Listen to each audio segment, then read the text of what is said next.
I'm Dr. Kaneeza Lafir, and I am a licensed clinical psychologist and a psychoanalyst. I graduated from the Rosemead School of Psychology and from the Institute of Contemporary Psychoanalysis of Los Angeles. I used to be a supervisor at the Biola Counseling Center, but now I'm in full-time private practice. I'm also the clinical training director at the Center for Individual and Family Therapy, which is a Christian nonprofit counseling center, and we have 3 locations in the city of Orange, Los Alamitos, and Brea. Victoria Smith is not here, but I want to thank her because she's the one who called me and said, hey, would you come and talk? But Matt, thank you for stepping in and doing the introductions. Today's topic, recovery from sexual violence. Sexual violence is no stranger to us. All of us gathered here has witnessed,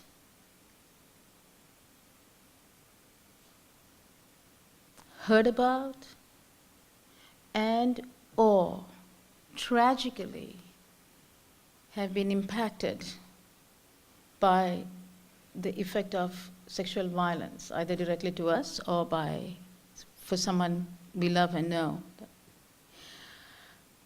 So, given that, I'm sure all of us here in this room are experts on this topic in one way or another to varying degrees. So what I'm going to tell you might not be anything that you already don't know.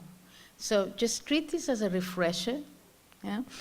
And this has been a whole week of hearing about sexual violence and things pertaining to sexual violence. So it just might be possible that if you have either been traumatized or you have been sharing somebody's journey in their own trauma, that you might re-experience some sort of sadness or some feelings yourself. In such a case, I would strongly recommend that you access the Biola Counseling Center. They're a wonderful resource. As a matter of fact, we have Dr. Annie Fujikawa here from the Counseling Center. And if you have any questions for her later on, you can approach her.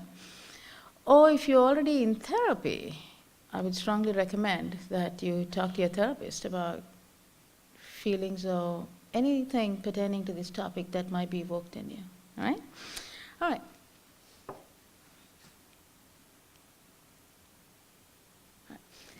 As I was putting this presentation together, a few quotes caught my mind. And these ones particularly stood out. The second one, trauma is a fact of life. It does not, however, have to be a life sentence. This really gripped me, because with the people that I have worked, and I work, this directly addresses the damaged goods mentality and concept. And I'll tell you why this is important later on. And the last one, pain in this life is not avoidable, but the pain we create avoiding pain is avoidable. When people go through, experience violence of any sort, and sexual violence in particular, they tend to split off their feelings, their emotions, and we call it disavowed affects.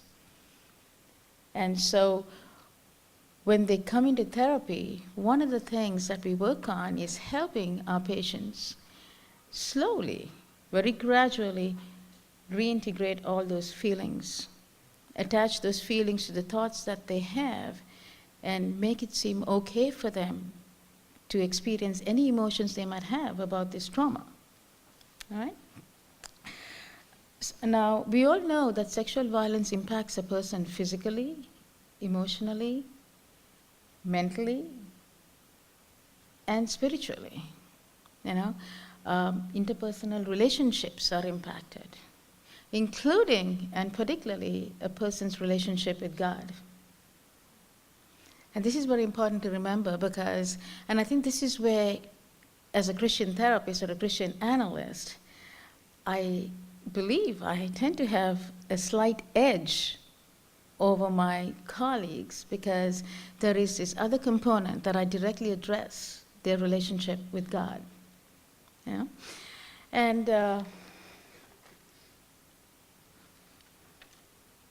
I'm not used to all this kind of high-tech stuff. Okay, so survivors of sexual violence, they do develop pathology, they do develop symptoms of pathology, but one thing to keep in mind is that they're also very capable of healing. They have, and not just surviving, mind you, they can not just merely survive, but when I work with them, and I'm sure most therapists, I'm sure Annie would say the same thing, is that we look to help our patients thrive. So what does that mean? Not just survive, but thrive is to try to re-engage back into the life that they had before the violent act was done to them. And I personally use the term victim and survivor interchangeably because often when we use the word survivor, the fact that the person was violated and that there was trauma attached to that, that gets overlooked. So I interchangeably use the two words, victim and survivor. It doesn't negate one or the other. It just, to me, if particularly when somebody is not wanting to deal with their feelings, for me to be able to hold on to the victim aspects of it and to say, well, but you were a victim. A sin was done to you. An act of sin was committed against you. So that gives them that freedom to verbalize or freely talk about what they might truly experience. Okay? Victims are mostly female.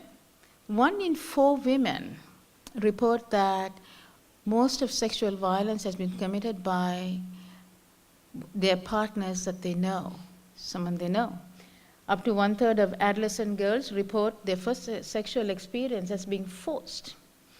And while we say victims are mostly females, now we hear even males being sexually abused. So nowadays we can say there might be almost equally both genders reporting, but at that time, this was 2012 statistics, so it still stands that it's 1 of 4 women report. And the perpetrator, there's a common, and I don't know whether this is a misconception, but they think that it's people you don't know who tend to violate you. But it's actually the stranger danger myth. But in reality, often the perpetrator is someone you know. It's a friend, it's a family member, it's a colleague, it's a co-worker. So, and I think that's why it's even harder for people to talk about sexual violence, to report it, to address it, okay? So forms of sexual abuse. Now, when we talk about sexual abuse, one of the things that we also need to keep in mind is that sexual violence is pervasive. It impacts everybody, everywhere. It is pervasive across demographic lines. And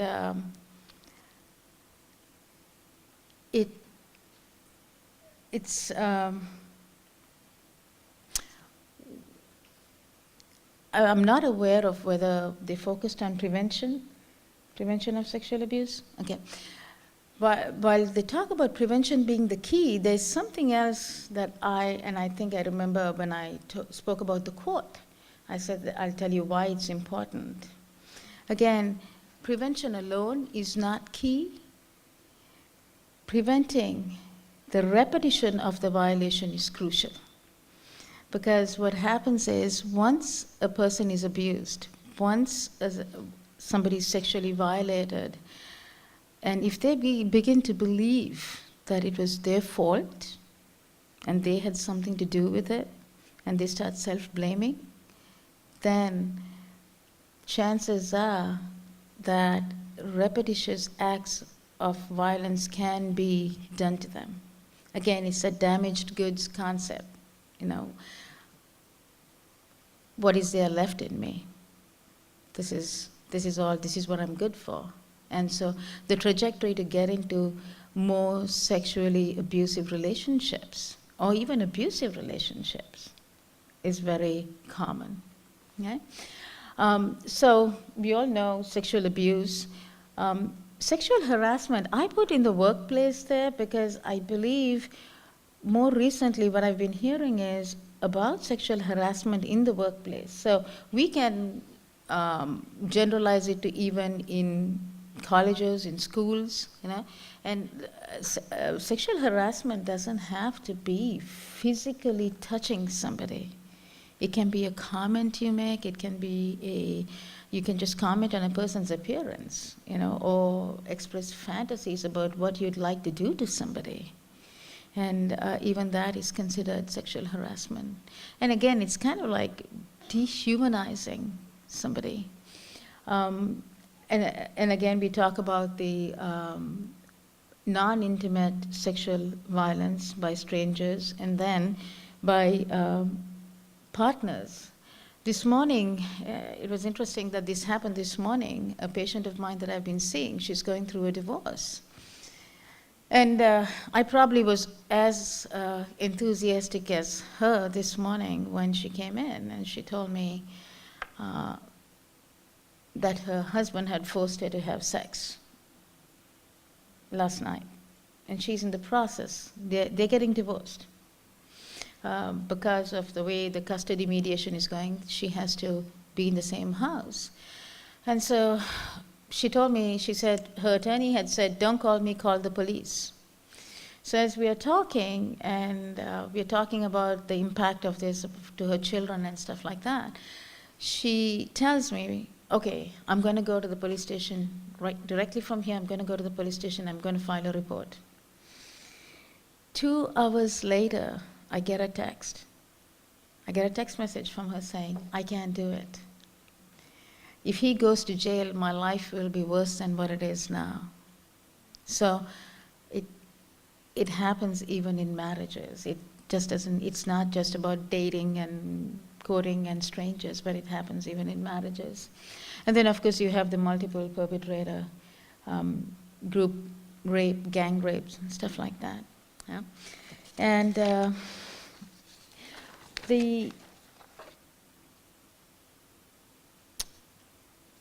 when you think of the experience of the experience that sexually abused victims or survivors go through, there are a lot of similarities and differences.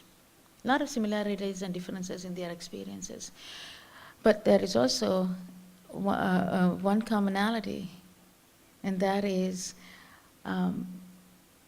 the dehumanization. There is a feeling of dehumanization, and they feel so objectified. And if you have any questions, we can, since you said that they can only ask you during the question and answer time, right? Okay, so if you want to talk more about it, we can talk about it at that time. But there's a they feel very dehumanized, degraded, because, you know, bear in mind that sexual violence is not about the sex. You know, sex is the act of violence that is done. It is actually about issues of control and power, you know? And the degradation that happens is because the perpetrator, the person committing the violence, that person's needs and desires gets prioritized. They get priority more than the victim or the survivor's right to even safety and life. You know, again, I go back to my patient this morning who said, if I go to the police, they will want to do these tests on me. And I don't want, you know, they'll want to see whether it was forced or not. And I just give in because I don't want to make a fuss in front of my children. So there's a lot of underlying reasons, especially when in marriages and long-term relationships, why people endure this. And there is no justification for this behavior. There's no justification for this behavior on the perpetrator's part. And we, sometimes I as a therapist, and you as a friend or as a family member, probably are wondering, can't you see it? Don't you get it? And I really believe sometimes it's we who don't get it. It's we who don't get the survivor or the victim's state of being, not even state of mind, just as a state of being. I was all excited when she said she was going to report it today. And so when she sent me that text, my response was, that's okay. It's not a problem, stay safe. Did I have other thoughts? Yes. But mostly sadness and a sense of helplessness. Helplessness that there's nothing that I can do. And I also realized that that was exactly what my patient was feeling, the state of helplessness, right?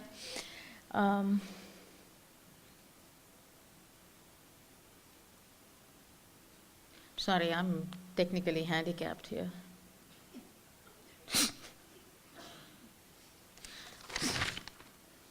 Okay, let's see. There we go. Okay. So, I'm sure all of you are aware of post-traumatic stress disorder. You've either heard of it, right? Okay.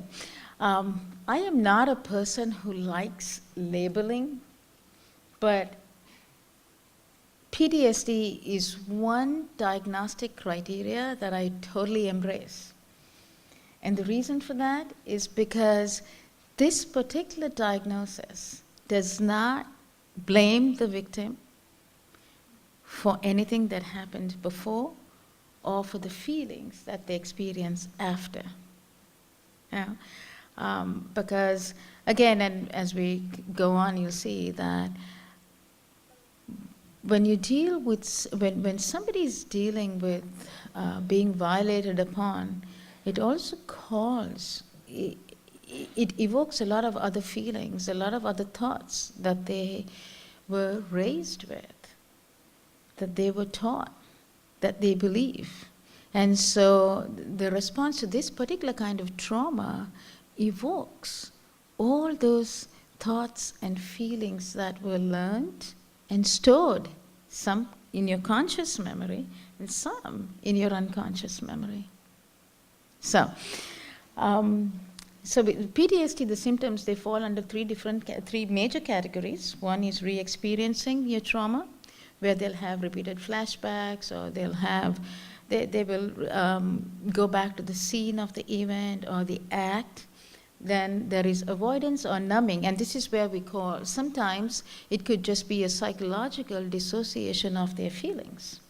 And this is not dissociative identity disorder. They don't have split personalities. Sometimes what happens is, they feel so overwhelmed by their own pain that it's just a state. It's a dissociated state. They're not becoming another person. They just shut down and they move to another state of mind, okay? And then the other one is hyperarousal. You'll see them constantly scanning their environment, being hypervigilant, suspicious, and even paranoid. And I would say rightfully so, because you never know how they were attacked, Then, of course, there are the other symptoms of anxiety, depression, irritability, suicidal ideation, alcohol or drug abuse. Now,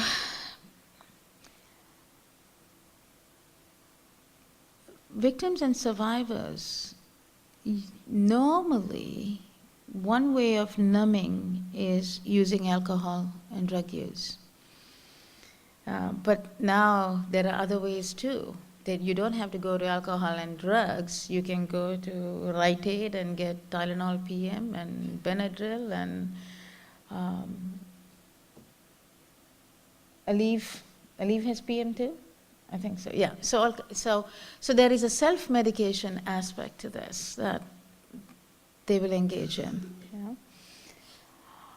Okay, so how there were studies done on the responses of how people experience PTSD and how often they reported it. And studies revealed that 94% of women reported symptoms of PTSD within 1 week of the event occurring.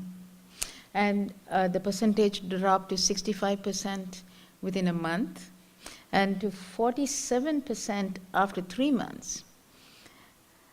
1 year after the event occurred, 15 to 25% still reported experiencing symptoms of PTSD. Now, Annie's a statistician here. I think it's pretty significant, don't you think? 15 to 25% is pretty significant. And we're talking about, so re-experiencing, having flashbacks, nightmares, can't sleep, fear, being paralyzed.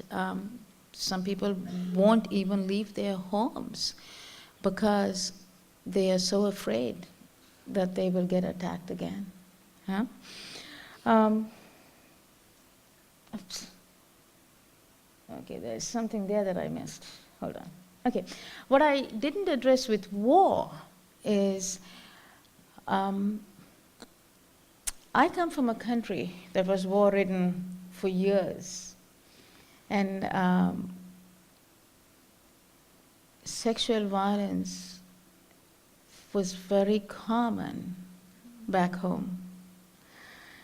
And usually in war-ridden countries, sexual violence is a way, is a military policy to oppress and ethnically cleanse. And I have stories to that because I literally saw things right in front of me. So in one sense, I do also have some symptoms of PTSD. When I say symptoms of PTSD, I too can say I have experienced some PTSD myself, because there was always something that we would hear or see. Yeah? So I just wanted to, I knew I'd forgotten to mention that. Okay, so when we talk about types, I'm going to go to the treatment because we're talking about recovery. And I am a relational psychoanalyst, so my modality of treatment is basically helping people feel safe, containing them, encouraging them to talk about their feelings. It's a long, drawn process. For me, it's a long, drawn process. For people who work psychodynamically and psychoanalytically, it's a long, drawn process. But with the shift in healthcare to managed care and short-term therapies, cognitive behavior therapy and EMDR are the noted forms of choice, or the choice of therapy that is recommended. So with cognitive behavior therapy, it addresses the thoughts, the beliefs. So if a patient says, you know, this happened to me because I'm bad, or I shouldn't have dressed this way, you know. Well, and keep in mind that some of these questions are also questions that we tend to ask people. But what were you doing there? Why were you hanging out with this person? Didn't you know this would happen? You know, these are ways that we unknowingly tend to blame the person who has been violated, and unintentionally and unknowingly, you know. So cognitive behavior therapy then helps a patient kind of reorient their thoughts and devoid themselves of the blame and help them see, okay, well, what do you think of the person who did this to you? And so moving the victim or the survivor from blaming themselves. Self-blame is a very, very important feature in people who have been traumatized. It's very, I believe that it's easier to think that I had the power to do something and I didn't do it than to think I didn't have the power. I think all of us can relate to that. To think that we don't have the power is even more frightening and traumatic than saying I gave up my power. Yeah. EMDR, as I put in there, Francine Shapiro was one day taking a walk in the park. Did you know the history? She was taking a walk in the park and she began to feel something, and that's how she began to realize that there were some memories associated with some thoughts that she had. And so that started the route of EMDR.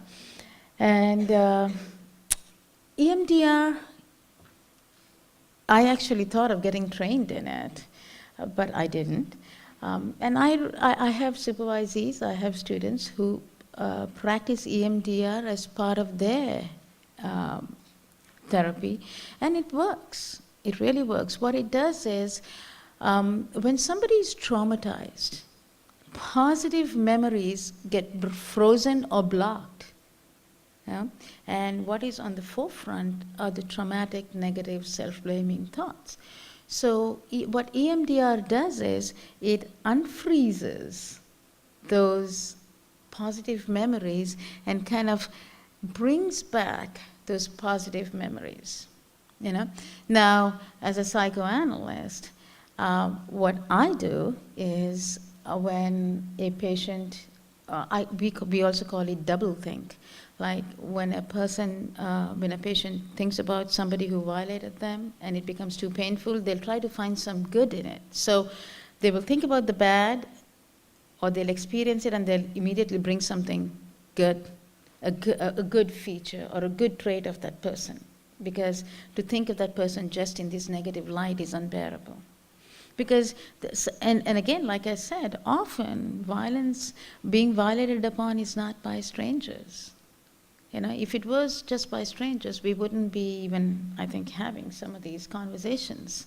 You know, it would be easy. You don't know the stranger, you can hate the person, you can go. But it's not that easy.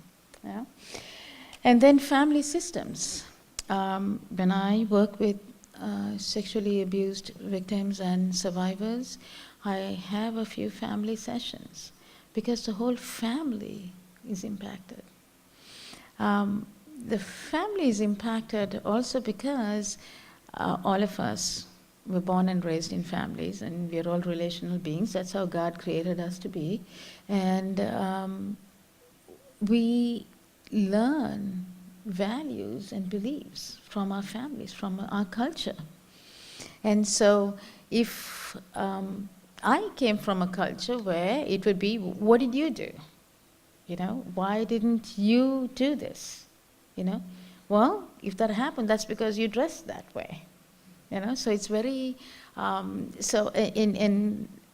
have worked, and I've seen this with families. I've worked with Caucasian families, I've worked with Asian families, and I've seen this to be a common thread where somehow, again, in very unintentionally, they're not even aware that their family member who was violated upon is being blamed for what happened. Yeah.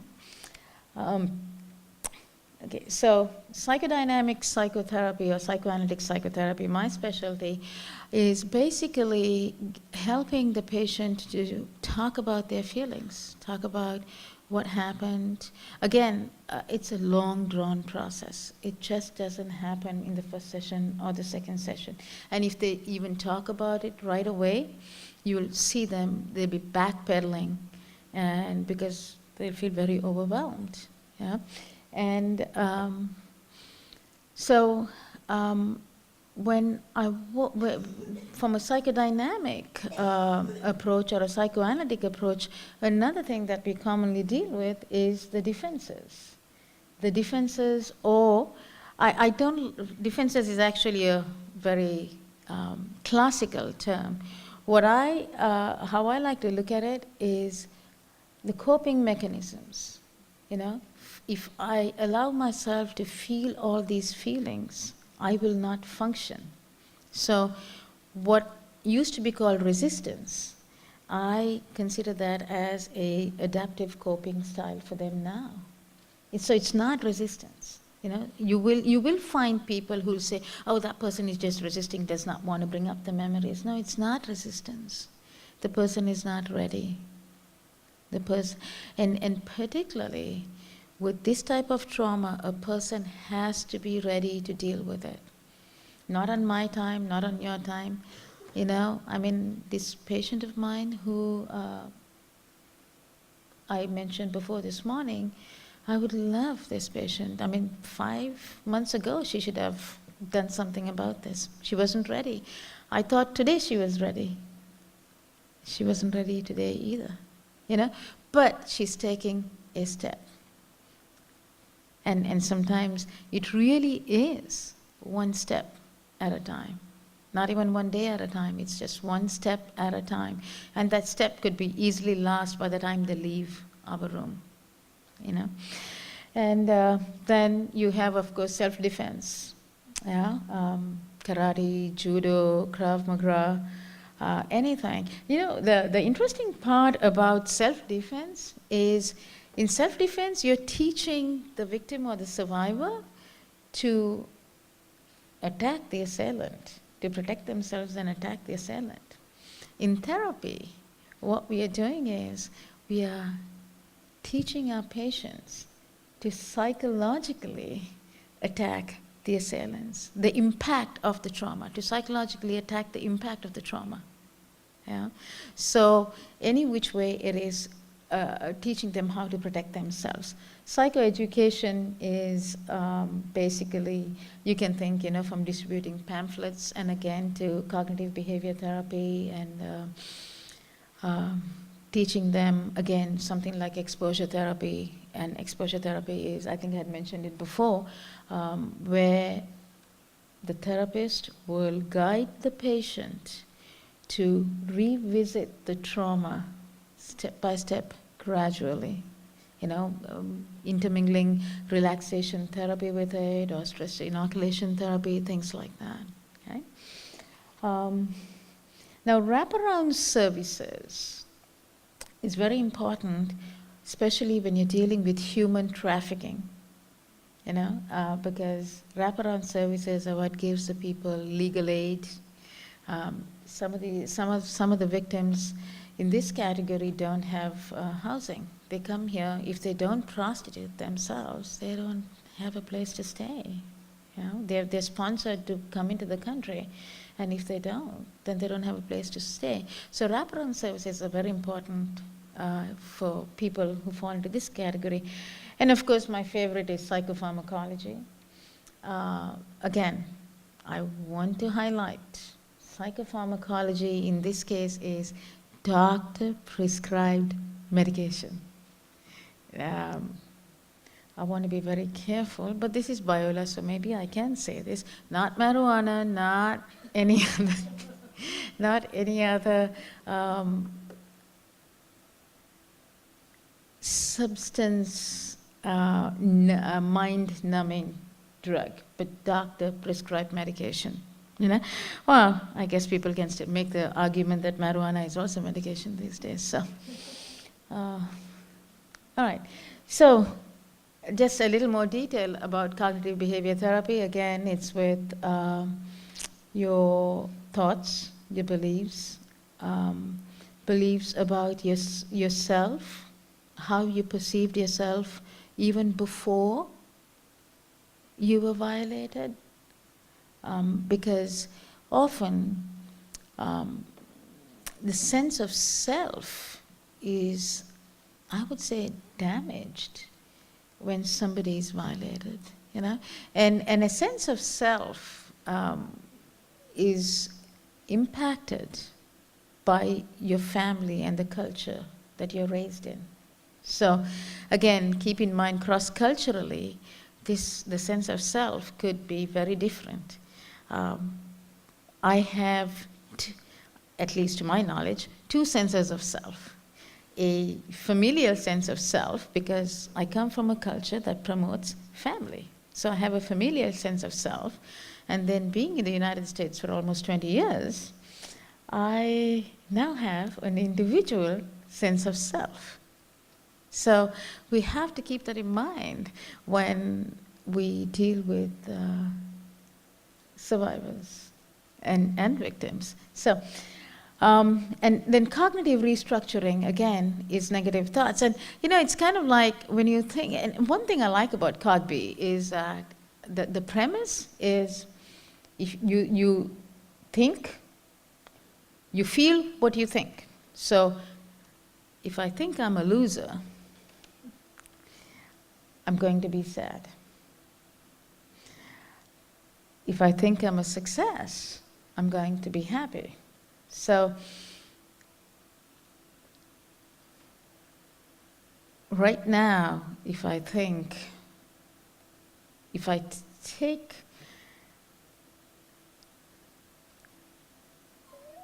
the audience's quietness to be that they're disengaged or I'm a horrible speaker, I'm going to be very anxious. So I'm not anxious. Not that I'm not a horrible speaker. I'm not anxious. Okay, and so with and honestly, even though I am not, I was trained cognitive behavior therapist. I was a trained cognitive behavior therapist before I came to America, because in the Asian countries, you don't have time to sit down and go to therapy 4 or 5 times a week. People don't even believe that, you know. Even now they don't believe it, you know. And so it's very structural, very culturally appropriate, I think even for this culture, where everybody is on the go, you know. And another reason why long-term therapy doesn't work in other cultures, I think, is because people are very scared that they think everyone goes into therapy, they come out hating their families, you know. And when you're dealing with violence, the truth is sometimes other things get triggered, not just sexual violence or being violated sexually. Other feelings and other thoughts get evoked too, okay? So, all right. So again, like I said, the goal of treatment is not to just survive, but to thrive. And again, thrive, live life to its fullest. And I'm not saying in a hedonistic way, but in a productive, socially engaging, and if people had, or if the victim or the survivor had a good relationship with God before, then to try to reestablish that. And our role as therapists and our role as Christians and Christian therapists is to be that the reflector of that image of God and to facilitate that connection between man and God again. You know? All right, and again, the empowerment is to, if there's one thing I would like to reinforce, is the empowerment. And the empowerment because you want to prevent the re-victimization. You know, with the many stories that I have, many patients that I have worked with, the one thing that has been very, it has been a common thread, has been re-victimization. That it hasn't just been one act of violence that has been committed upon an individual. It just, all my patients that I have worked with, it's not just been one person who's violated them. And if you trace it back, it's been to that concretized thought of, well, it happened, I guess that's what I'm good for, or that's what people see me for. So, all right. So,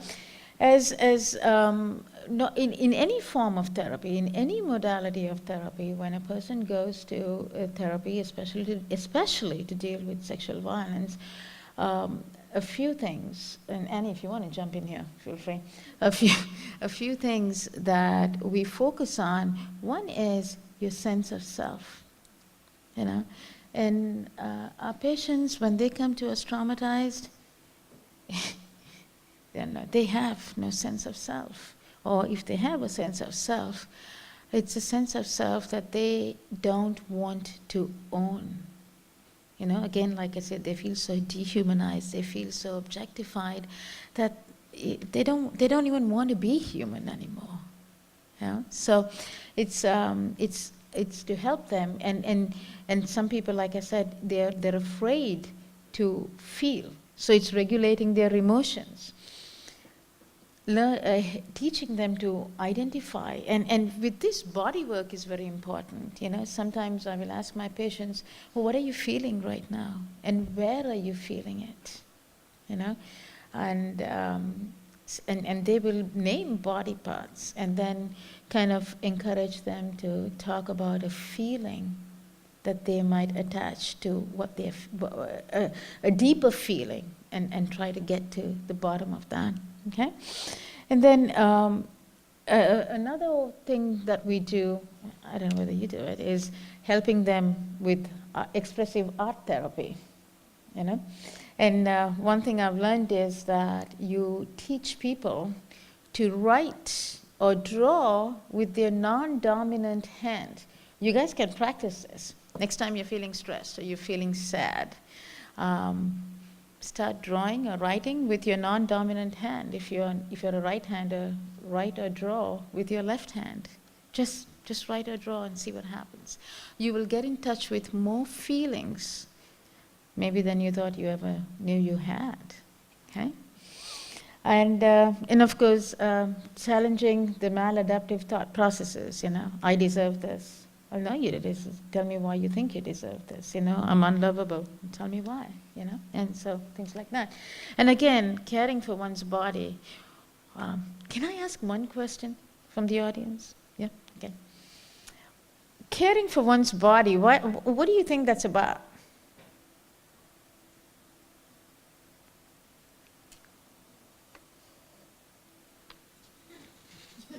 Yeah.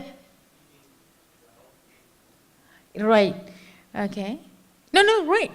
Yeah. Eating well, eating healthy. Right. That's part of the answer. Okay. Right. But and can somebody tell me why? Yeah.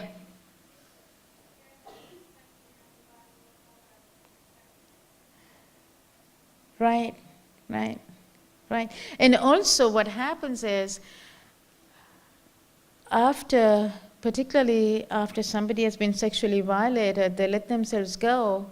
Number one is weight increase. You know, so what it is if I mask my body and I deform it and I look ugly, then maybe they will leave me alone. You know, so body care is very, very important. So how can you help? Matt was talking about the intense gaze of Christ. Yes. Compassion, empathy, love. And I know, I'm going to say, I know you all don't do this intentionally and unintentionally. Even if you hear the victim talk about it was their fault, you know the first thing to do is to reframe that and try to eliminate that thought that they have, that they're not to be blamed for what happened, you know. Even if they were drunk, you know, but that's my take, is even if you were drunk, what happened to you was wrong, you know. And and listen to their feelings, listen to their feelings and encourage them. If there's one big thing, huge favor you can do for them is to say, get professional help. Now, if all of you are Biola students, the counseling center, I believe, gives you the biggest break you can ever get. What is it now, Annie? 19 bucks? 17 bucks? 15. Oh, 15? Okay. It used to be 12. Now it's 15? Okay, 15. All right. All right. Still the deal, still. Yeah, well, 15 as opposed to 175, you're still getting a great break, okay? Yeah, so let me lobby a little for the counseling center here too, all right? Right, and so these are some of the things. As we continue to work through with our patients, we are kind of helping them test reality between what's on the outside, what's on the inside, your thoughts. Yeah, you're blaming, but, here's what really happened on the outside. So helping them kind of match and bridge that, okay? I'm going to give you a short synopsis of my patient, Shana. But before I do that, I'm going to tell you what she told me, and I'm going to read because she and I did this together. I asked her permission. I said, I have been asked to talk about sexual violence, and I thought about talking about you. Would that be okay? She thought about it. She said, yes. She said, but I have one request. I said, what is it? She said, tell them not to pity me. Tell them I am healing, I am growing. Tell them to learn from this, but not to pity me. So I am going to read some of the things that Shana and I put together for you, okay? I also have on a slide here as to some of the things that Shana and I have been working through, and with her, it was helping her pay attention to her feelings, helping her identify her emotions. Shana is a very devout Christian. So one of the things she does is quote a lot of scriptures. So if she's feeling something, she will quote scriptures. She won't allow herself to feel. And this has been a point of struggle for us because faith is important. Now, faith, when used to prevent yourself from feeling, when it impacts the healing process, becomes another issue completely. So this is where she and I butt heads. And we do butt heads. And even when you work with, and I'm sure Annie can vouch for this, that even when you work with victims of sexual trauma and violence, you can get into it with them because they need to know that they can bump into you and you're not going to abuse them. You're not going to violate them. Okay? All right. So let me read to you about Shana. Okay. Shana is a 31-year-old married African-American female, and she's in the mental health profession. She has one teenage daughter from a previous relationship. She's currently married again. Her husband is 34 years old. Shana graduated from high school at the age of 16. She wanted to emancipate, and so she approached her school counselor, and she got on a fast track to graduate. She wanted to emancipate because of the sexual abuse she was experiencing at home by her biological father. Shana does not remember when the abuse began, but the molestation continued until she left home at age 16. I don't want to be overly graphic with the details of Shauna's abuse, but I think it would suffice to say, you think whatever, and that whatever happened. The details are very graphic, and I don't want to traumatize you guys by sharing those. Despite graduating high school early, Shana struggled with truancy, bad grades, suspensions, and generally hanging with the wrong crowd. Now remember, she and I did this together, this part, right? She had multiple boyfriends in her early teenage years and had multiple sexual partners by the time she was 14. At age 15, she suffered a miscarriage, got pregnant with her daughter at age 17, and by age 18, she had started abusing marijuana. And she did so more frequently until she began therapy. She has not stopped smoking marijuana, even now, and I'll ask her, how's the marijuana going? And she'll say it's doing well, and what that means is she's still continuing to use. And, her use of marijuana is not the focus of therapy. She believes she needs it now to help her get through this phase. Yeah. Shana had a conflicted marriage, and at age 20, after separating from her husband, started having sex for money. One of the things that would happen when Shana was a child, until the age of 16, was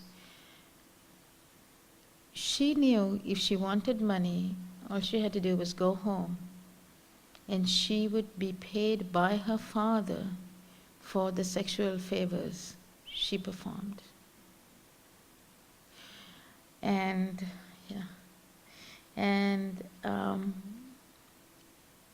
for a few years, Shana engaged in prostitution. And I'll tell you this story. When I first started seeing her, the very first session, I didn't know this. And she had her money crumpled up in her hand. She pays me cash.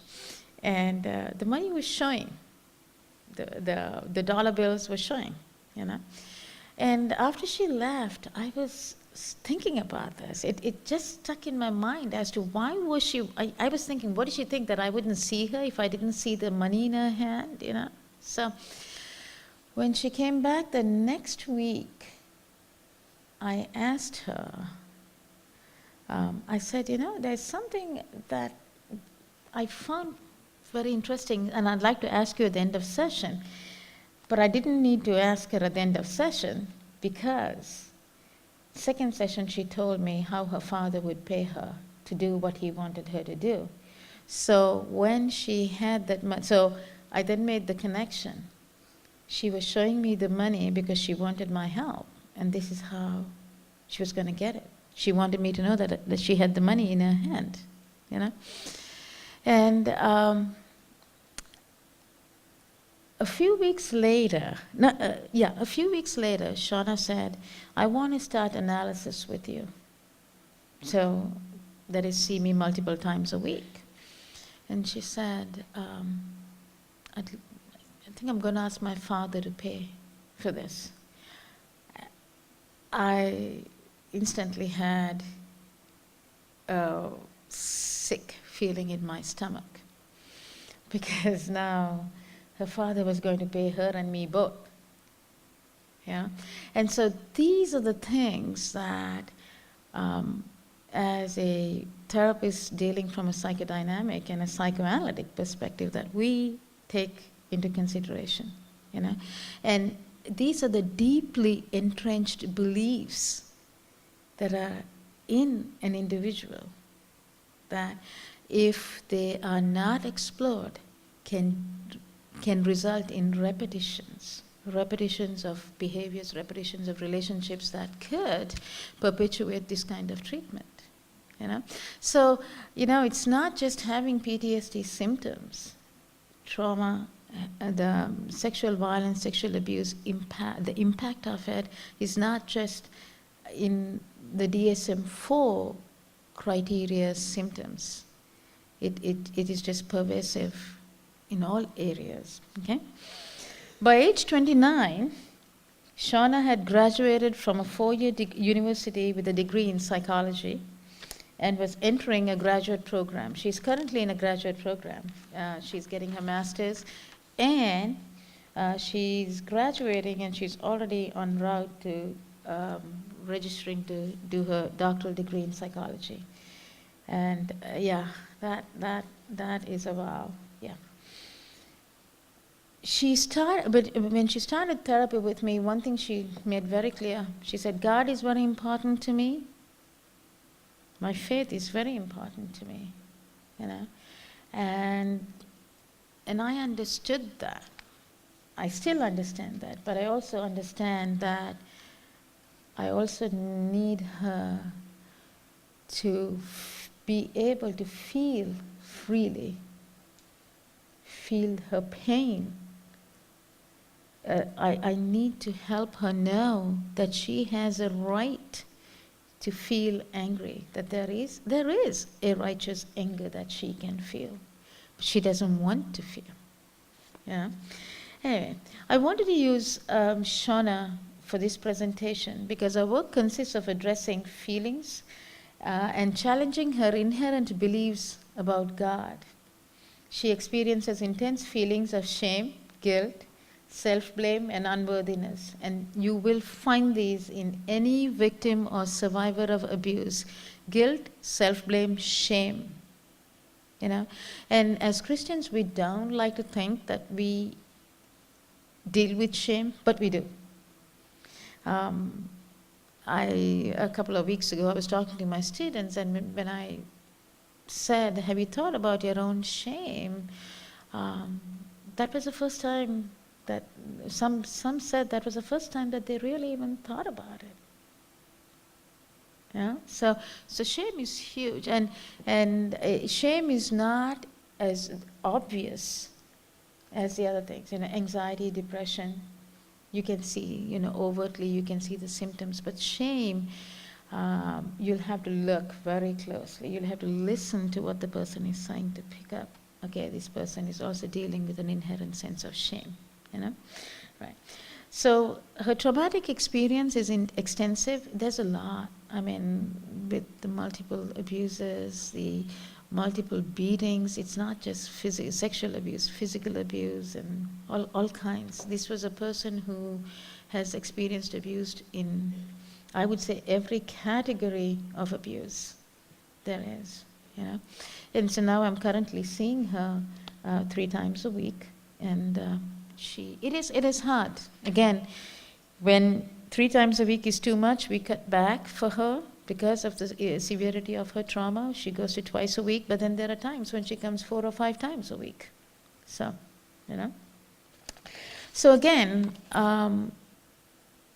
I found it very interesting when she said, I don't want them to pity me. Because I think what she's saying is, I'm not just surviving. I want to thrive, and I am thriving. Look at me. I've got my degree in psychology, I'm getting my master's, I'm going for my doctorate. That is not surviving, that is thriving. And I am honored to be a part of that thriving. All right, guys, you guys have been patient, you've all been even awake. I'm falling asleep here. So I want to thank you, and Matt, you want to open it up for any questions?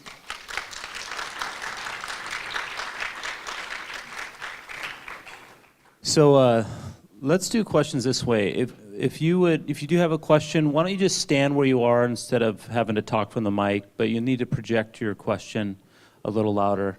Sometimes people have mic anxiety. So if you have any questions, we do have a little bit of time here to address some questions. So just stand where you are and ask, and then maybe if we can repeat the question. So if you didn't hear it, we'll repeat it. Right here.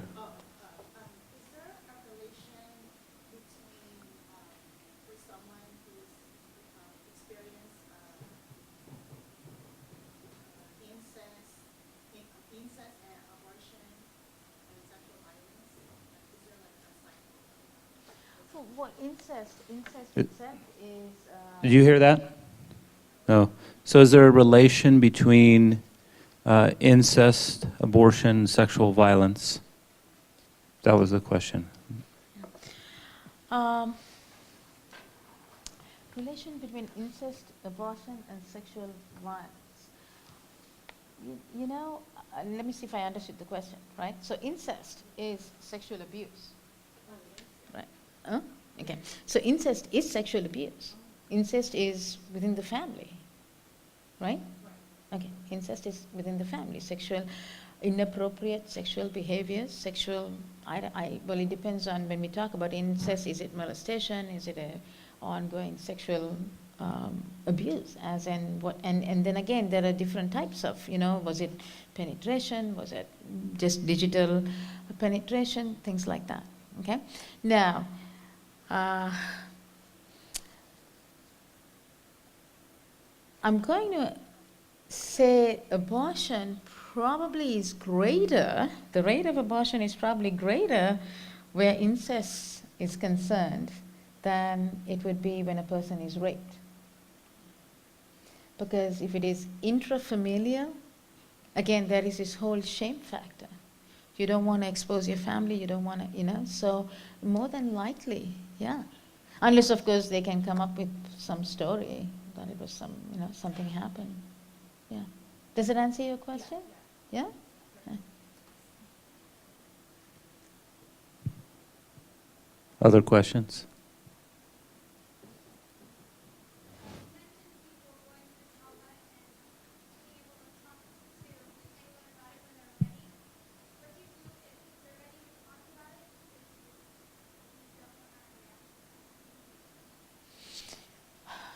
Well, first thing is you can, well, you guys could hear her question. Why can't I? I mean, okay. First thing is that when a person is ready, and if you, like I said, you refer them, you tell them, hey, I can listen to you. I'm more than happy to listen to you, but I really think that this is something that might be better dealt with a therapist. They shouldn't feel like you don't want to help them, you don't want to be there for them, so you make sure that they get that, but also to say what you're talking about is something that really needs special attention and special care.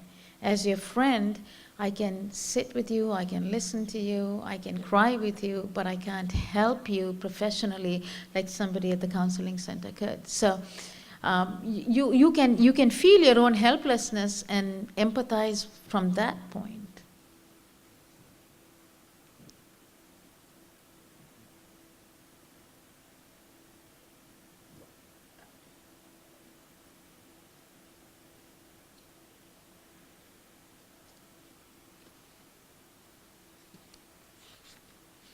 Again, the Biola Counseling Center. Yeah. Listen, I have nothing to do with them anymore, but I'm just, I'm just promoting them. I have a question. Yeah. I'll go ahead and use the mic. So as I was thinking about just taking in your presentation and just as I was taking in your presentation and thinking about recovery and a lot of what you brought obviously is a counseling perspective, but as a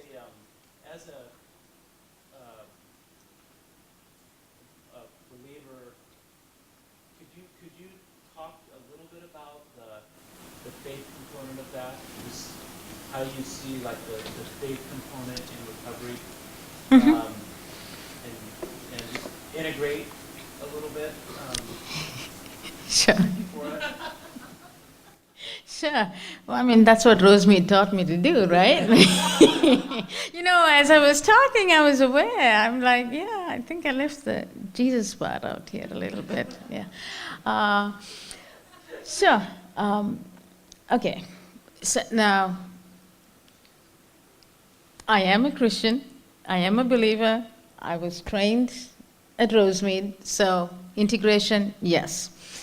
Now, the way again, like I said, if somebody says, now one thing Shana would tell me is, well, but the Bible says, honor your father and mother.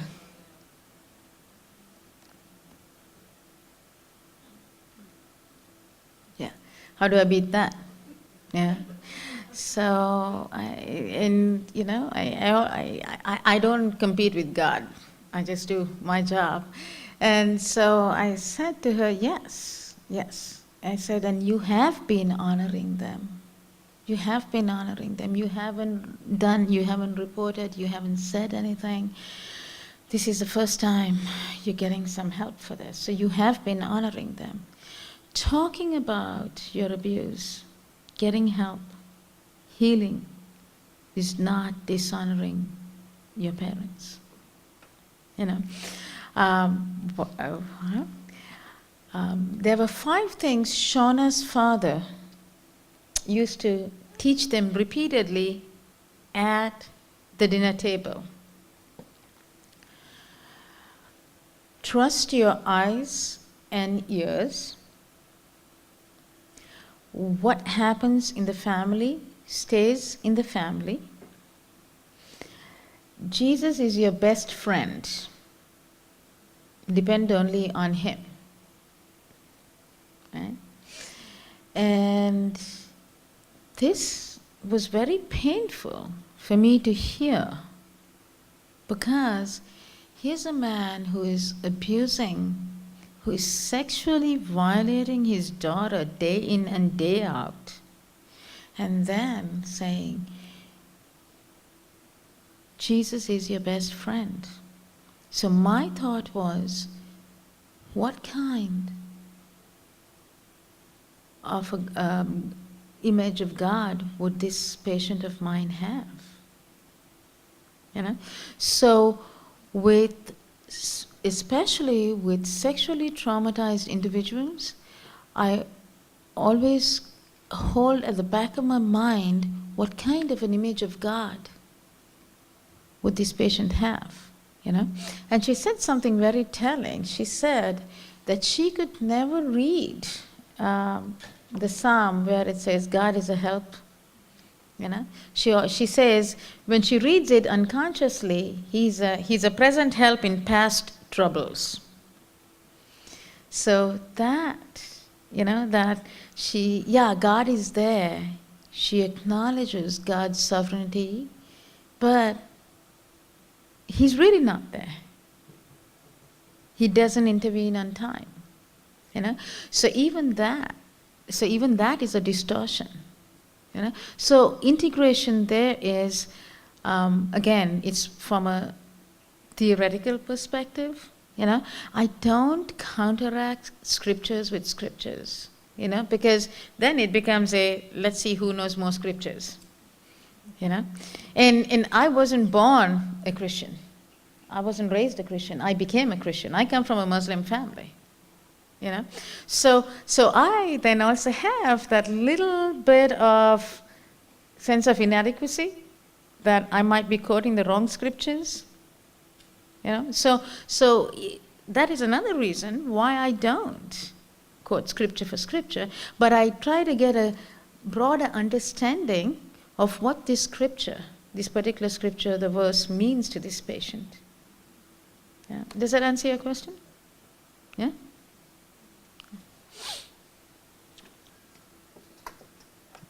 Any other questions?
That's a good question. You know, again, number one is the readiness factor. They have to be ready to accept the help. You know, and again, that's where the beliefs, the family beliefs, you know, I mean, was this person raised thinking that, no, you don't go to see a therapist, you know, you read the Bible, you pray, you just go talk to your mother and father, you talk to your friend, you know, and maybe you can talk to them and say, or even psychoeducation, like literature. There are some real good books, I think, on sexual abuse and trauma for the lay people, right? Things like that. Sometimes you can pray for them. How was that? Right. No, I wasn't joking. One is you pray for them, and honestly, it's more. I mean, how many of you saw the movie Precious? All right, okay. Precious was Shauna's story, day in and day out. Shauna's story, Precious. Okay, things like that, but definitely praying is one thing. And again, that concept of somebody needs to hit rock bottom, it doesn't have to be just with drugs and alcohol. Even with this, you have to come to that level of saying, I can't do it on my own. And that is what the true dependence on God is also about, isn't it? Is to say, I cannot do it on my own. So we can't force them. You're just going to have to be patient. You are going to have to be that brother in Christ who's going to walk them and sit there and listen to them. But you can protect yourself. If you feel like they're doing things, you're telling them, they're not listening. Now that will happen. Caregiver burnout is another thing that you had to be careful about when you are dealing with somebody who's traumatized, particularly if they're engaging in behaviors that's harmful for them, that is risky, not just for them, but for other people too. At some point, you've got to say, okay, it sounds like what I'm telling you is not helpful. So maybe what might benefit you is to talk about this to somebody else or to get professional help. At some point, I hate to say it like this, but we will be patient and walk our patients through this journey as long as it takes. But when you don't have that therapeutic relationship, then you got to be careful, because at some point, your relationship with that person is not helping that person. Biola University offers a variety of biblically centered degree programs, ranging from business to ministry to the arts and sciences. Visit biola.edu to find out how Biola could make a difference in your life.